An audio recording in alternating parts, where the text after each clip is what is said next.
and a great deal of effort, I lived a quiet life in that house across the street from the park. A solitary life. A predictable life. My days were orderly. I stuck wholly to my routine. My day started at 5 a.m. This was my version of sleeping in. In grad school, I got up at 4. I did my best studying and thinking in the dark. By 5:20, I was showered and had made coffee.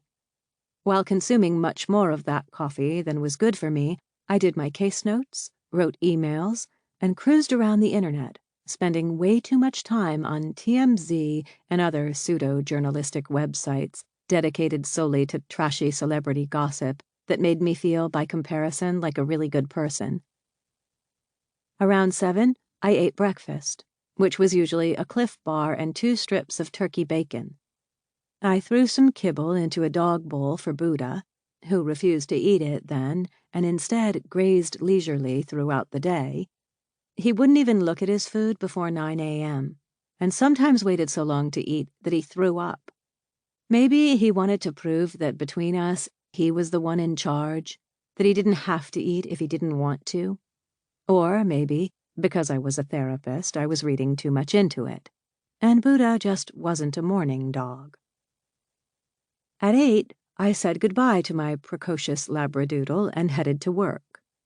At exactly 5 miles per hour over the speed limit, I drove along the same roads each day and always listened to NPR's Morning Edition, trying to garner some sense of what was going on in the world outside of what Perez Hilton had to report. Once at my office, I had some more coffee, then settled into my armchair and met with clients in 50-minute increments until 2.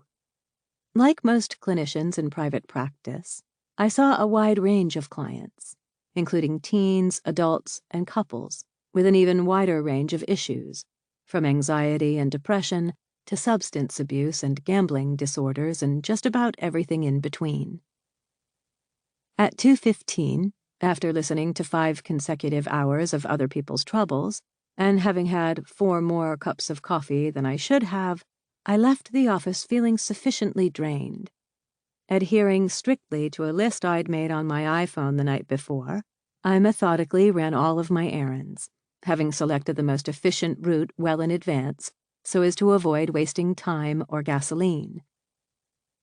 Returning home just before 3:30, I had a small sugary snack, usually a Pop-Tart. Because of how emotionally taxing my profession was, I figured I had earned some empty calories. I then went into the yard or garage and smoked a single Camel Light. Like the Pop-Tart, I saw myself as entitled to a little nicotine.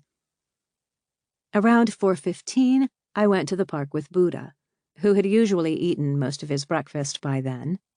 Soon, Catherine and Molly and the other regulars from the park would join Buddha and me, forming a small band of dogs and their owners. After 20 to 30 minutes of forced mingling with my fellow humans, while allowing my dog to play with his 4-legged friends, I felt I had met my daily quota for casual human contact, and Buddha and I went home so I could give him his dinner, which he would eat in the middle of the night. Once I'd finished my dinner, which was either a bowl of cereal or a pile of angel hair pasta with some spray butter and a handful of Parmesan cheese, I smoked 3 to 5 more cigarettes and created my list of tasks for the following day. Around 6, Buddha and I got into bed and watched 2 to 3 hours of reality television. He liked The Real Housewives the best, and I was particularly hooked on the New York cast. Their outfits and apartments were so elegant. And then, as early as 8 and as late as 9, Buddha and I went to sleep. That was my life. My whole life, other than the occasional social event with friends, for which I allocated up to 2 hours a month. My life was tidy and well organized. I prided myself on the efficiency of it, on its structure and simplicity, and I wasn't keen on the idea of 2 odd-looking purse dogs coming in and throwing it all off.